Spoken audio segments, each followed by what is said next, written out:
If you pick the wrong state for your vehicle registration, you aren't just taking a simple shortcut. You're essentially setting a trap for yourself that's going to spring at the absolute worst time, like when you're pulled over on the side of the road, trying to renew your tags, or dealing with that massive insurance claim. You've probably heard people talk about South Dakota, Wyoming, Montana as if they're the exact same thing, but they aren't.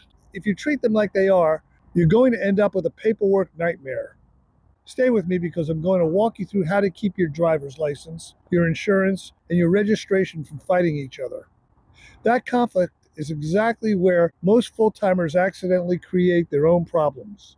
Now keep in mind, I've done the research, but I'm not a lawyer or a tax professional. These rules for registration and residency change all the time depending on the state or even the county. So you have to verify the current requirements with the DMV and your insurance company before you actually make a move. The big question that decides everything is whether you're building a plan that actually matches how you live or you're just chasing the easiest license plate you can find. That easy plate is only easy until someone asks you where you actually live. If your answer doesn't match your paperwork, the whole thing falls apart.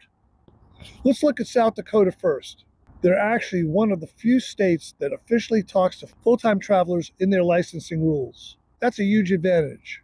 But people still get burnt here because they underestimate the address. You might think any address works as long as you can get the mail there. But getting mail isn't the same thing as satisfying the state's legal residency rules. If you mess this up, you're just wasting time and money. With South Dakota, you have to prove two specific things. First, you need proof you are actually in the state. They expect a receipt from a one-night stay at a campground, an RV park, or a hotel. It can't be a story or a screenshot. It has to be a real receipt. Second, you need a legitimate mailbox setup that you can document.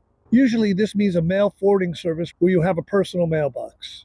You need the paperwork showing that mailbox is yours. Don't try to use a virtual address for this. South Dakota specifically says a virtual address won't cut it for the full-time traveler route. Once these two things are handled, the rest is usually much smoother. You follow the residency affidavit process. Get your license, and then you make sure other documents tell the same story. Just remember that in South Dakota, titling and registration go through the county treasurer. It's not some weird online loophole. It's a normal county process, and you want your license, insurance, and registration to line up perfectly.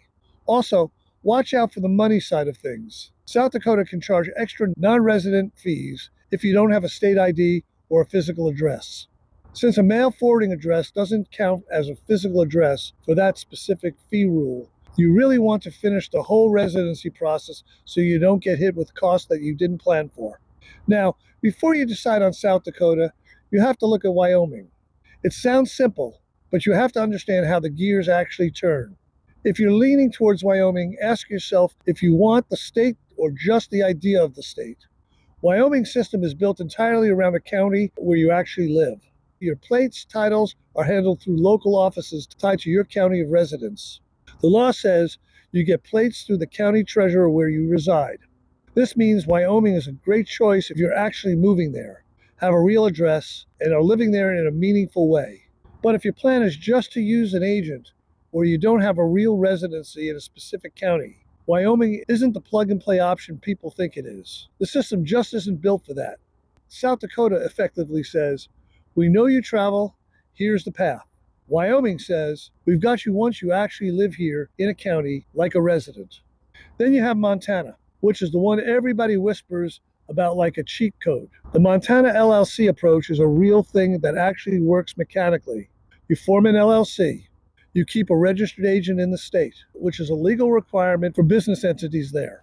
And then the LLC owns the vehicle and registers it. Montana has specific fee schedules for light vehicles based on how old they are. And they offer a permanent registration once the vehicle hits a certain age threshold. But here's the reality. Registering a vehicle through a Montana LLC does not change where you legally live. It's an ownership method, not a magic button for your residency. This matters because the state that can legitimately claim you as a resident can still demand that you register your vehicle there and follow their rules, even if your plate says Montana. That isn't just a theory. California is the perfect example.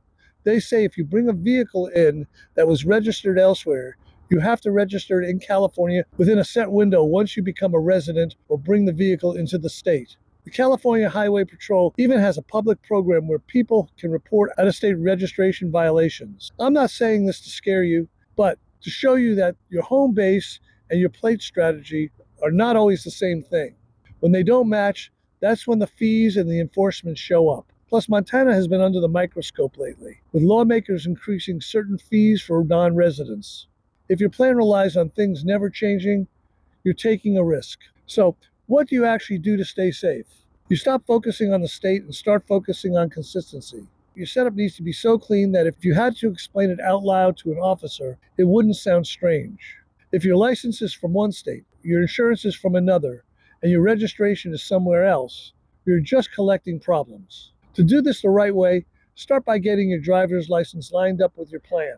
You pick South Dakota, follow their rules exactly. Get the one-night stay receipt in the documented mailbox, not a virtual one. Next, make sure your insurance matches the same state and reflects how you actually travel. Don't play games with where your vehicle is garaged. Tell your insurer the truth about being a full-timer, and your policy state matches your residency. From there, title and register the vehicle in that same state. Use the county treasurer in South Dakota, the county framework in Wyoming, or the correct LLC structure in Montana. Finally, get rid of the contradictions. If you claim one state as your home, but you keep all your home-based signals in another state, you're creating friction that could blow up at the worst possible time.